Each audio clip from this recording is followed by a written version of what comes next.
Ciao a tutti and welcome to Italian Stories. This is a series of interviews where, together with friends and students of mine, we dive into the beauty, the comedy, and the chaos of learning Italian and living la dolce vita. Today's guest is Tyson. Tyson is a student of mine. We've been working for 1 year now, and today we're going to talk about his journey as a language learner, and we're also going to talk about Italian culture. Ciao Tyson, come stai? Ciao Anna, bene, tu come va? Tutto bene, grazie. Allora, Tyson, let's start. So tell us a bit about yourself. Where are you from? And why do you learn Italian? Okay, my name's Tyson. I am Australian, as you can probably hear. I now live in the Netherlands. So I live in Amsterdam, and I started learning Italian because I have an Italian partner. He's from Naples, so that is its own struggle in itself. So yeah. Okay. And so, because of course you have an Italian partner, you decided to learn Italian. When did you decide? Did you decide after a month, 6 months? We'd been dating and it wasn't an issue. However, the first time I met his family, no one spoke English, or there was like maybe 2 or 3 members in the family that spoke English. And I knew basics like ciao, grazie, arrivederci, like basic things. And I was like, okay, I need to learn. If I need to communicate with these people and I'm spending a week at Christmas time in Naples, I need to definitely make sure that I know how to even ask for a glass of water or that is enough food. I am done.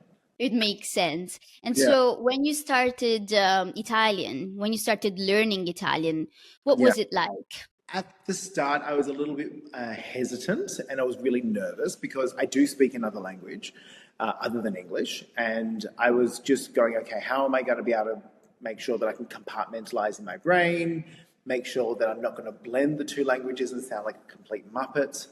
So that was one of the hardest things at the start. But because I started with you, you took me literally from the start, like as if I was a toddler, which was fantastic. I learned how to count 1, 2, 3. I got to learn how to count, do my ABCs. So that part really set the foundation so that I didn't feel like I was jumping in the deep end. Yeah. In fact, I do think, learning on your own can be very intimidating. Yeah, I had what's it called, Duolingo, and I had that for a couple of months just to trial it out, see how it go. And I'm like, one of the things is like, I eat an apple, like io mangio a mela.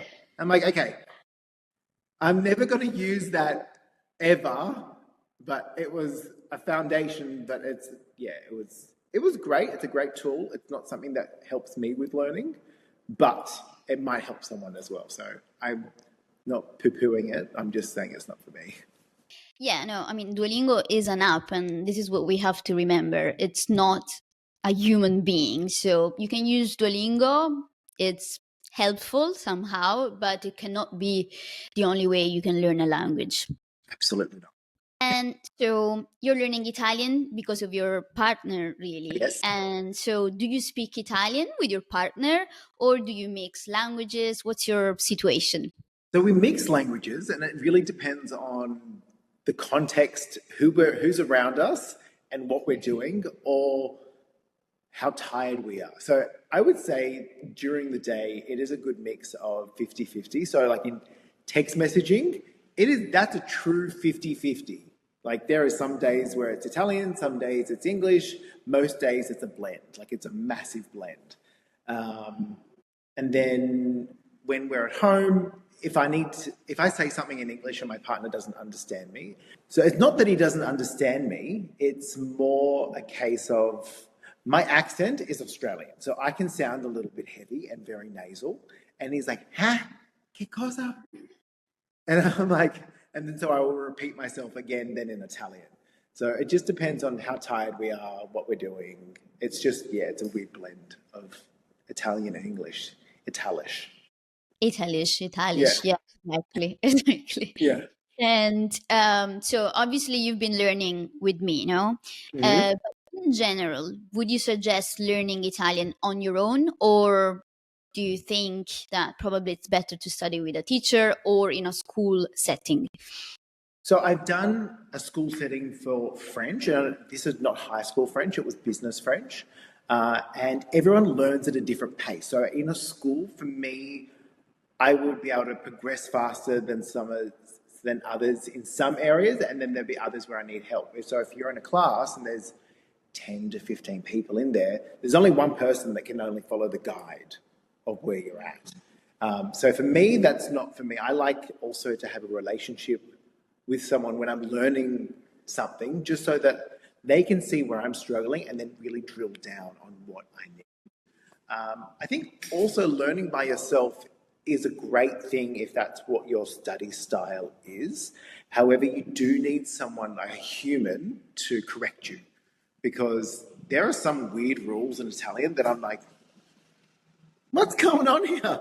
Yeah. Yeah. Especially, I think with Italian, a teacher is perfect because you have so many questions in your head, Yeah. and the fact that you have a person that can respond to all those questions is pretty useful, I think.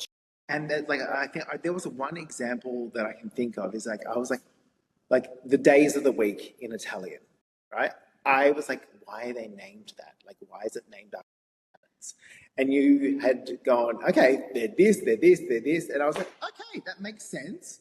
But, and it's just like a cool, fun fact you learn about another language whilst you're learning with a one-on-one teacher.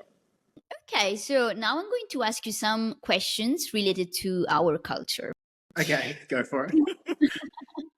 So, my first question is, what was the biggest cultural shock for you when you went to Italy? Okay, so the first time that I went to Italy and I was spending 2.5 months in Rome. So this one morning I went out, I was going to do my errands in my activewear. I've stepped out in my activewear and I'm like, I'm going to have a good power walk to the gym. I've got my backpack. I was going to get changed into some normal civilian clothes afterwards. And I remember walking from Monte into the center of Rome, and people are staring at me. Number one, I'm blonde, so I don't look Italian. It's also December, and I'm in shorts, so that's another giveaway that I'm a tourist. But like they were, like the eyes of judgment were insane. Like I was just like, okay, I'm like, I'm never wearing activewear in public again. So that was one. That was one thing that I really felt. I didn't. You don't notice things, but like something I was like, okay, I feel conscious about wearing my activewear here. I must say, probably they were staring at you also because you're not Italian, you're Australian, you're tall, you look different. So maybe they were Yeah, staring at you also because of that. But yeah. definitely, we love wearing more elegant clothes all the time compared to other countries. Absolutely. And how do you think daily life in Italy, of course, you've been to Rome and Napoli, compared Yeah. to life in Australia? I would say it's not as fast paced in daily life. It is, you do appreciate smaller things. Like you would stop to have a coffee, you wouldn't grab a takeaway coffee and then go on the metro, or like it's just something I would never see happen. What else is something else? People are less busy. Like they're busy, but not like in Australia or in London. You're busy. You're busy doing busy things with busy people, and you're just on. Whereas in Italy, you're like you take your time. You're like okay, if something starts at 3 o'clock. You're meant to meet someone at 3 o'clock. You're definitely getting there at 3:45. Yeah, we're definitely very relaxed. But some people find us a bit annoying because we're too relaxed. Do you find that annoying, or is it something that you're okay with?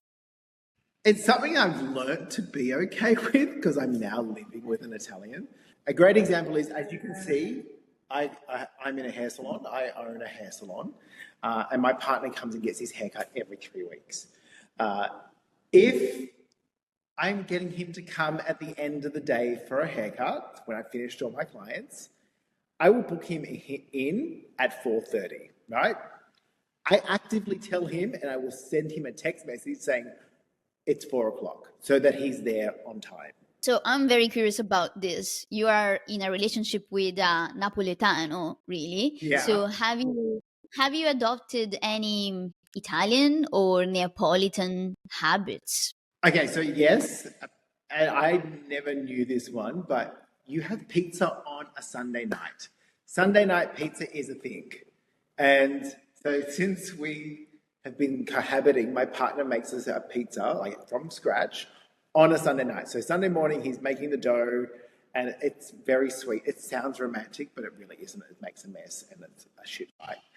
Uh, however, it's we have pizza on a Sunday night, so that's something that I've learned that is quite traditionally Napolitano. And I've picked up a few like Napolitano words. Like, so they don't say ciao; they say where, Wait, yeah. where, and also my dog. There's also the yum yum. Yum yum is like come. So there are little things about the Napolitano that are like slipping into my life. Yeah. Of course, it's natural. Yeah. So my next question is: are there any funny or frustrating cultural misunderstandings in your relationship? Because that could be a problem. Yeah, not. I think because my partner has lived outside of Italy for a long time, he is a little bit more Europeanized instead of being super Italian. So that's obviously helped a lot. However, there are little things that with his English that make me laugh, and I will correct him, and he's like, "Que cazzo vuoi? Like, don't tell me this. Your stupid English." Like, there was one example. I think when we were like dating, and I was in Australia, and he was in Paris.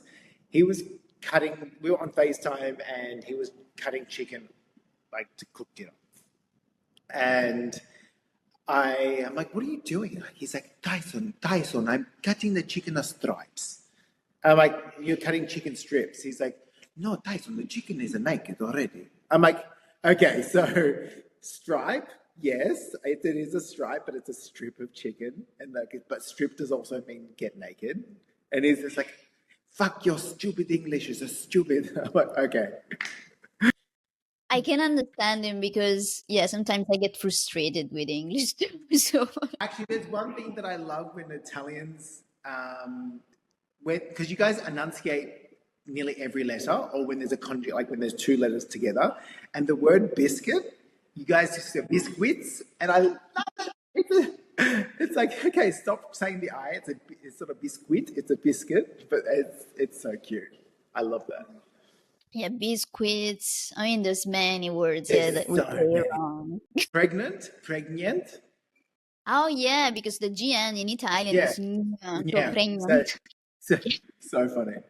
And so you're Australian, right? So Yeah. how did your partner's family react when they found out that you were a foreigner?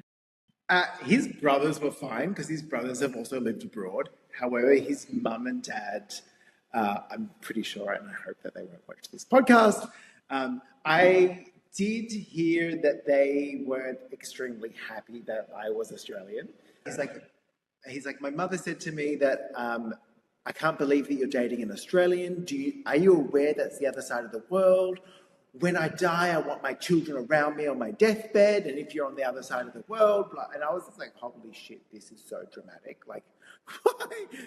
But as time has progressed, they're always like, how's Tyson? What's going on? When I was living in Australia before I moved over, they were like, how's it going? And now I hear from my partner's mum. She'll text me. She's like, she speaks no English, so all the text communication's all in Italian. So it's really sweet. Yeah. No, because I don't know if you agree, but I think in Italian families, once you're part of the family, you're really part of You're the like family. integrated into the family. And they Yeah, love you. If they love yeah, you, they really love you. yeah, that's correct. And if they don't want to know you, they actively will tell you. So, Tyson, my next question is if someone is thinking about moving to Italy or learning Italian, what's your Yeah. best piece of advice? Learning Italian, make sure you are able to practice outside of your lesson or your app or your class, because obviously practice makes perfect. But you just got to try. Like, even if you know that you're going to go into a situation not knowing the scenario or how to respond, just try, because Italians especially will be so friendly and so warm, and they're like, "Oh my God, you tried! This is amazing." And then about moving to Italy, I love Italy. I love Italy so much. And I would live in Italy tomorrow in a heartbeat, but I do actively know that nothing works. And I mean that in the most beautiful way, that it is an old country, but the government bureaucracy and paperwork around everything is wild. Like, I had to get a letter from my doctor to say that I was healthy enough to go to the gym. Yeah, yeah, yeah, So, yeah. There's a lot of paperwork, a lot of things are just a bit slow in yeah, Italy. it's like three people to do one person's job. And you also have to make sure that when you go from, you have a piece of paper, they're like, fill this out. Yeah, great. You go fill it out. They're like, no, go to this window, go here, come back, get a signature from, it's just wild.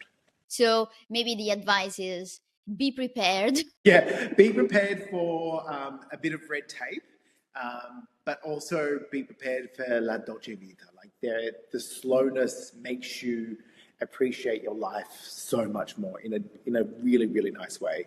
You do get frustrated with the politics, but you would love it. That's true. And so my last question is, what's your goal with Italian? Do you want to become fluent? Something I would else? like to be, so as I know you know, I don't know if everyone else knows, there's different levels of a language when you're learning. You've got A1, A2, B1, B2, C1, C2. So I would like to get to like C1, C2 level, where I can actively just speak without having to overthink it.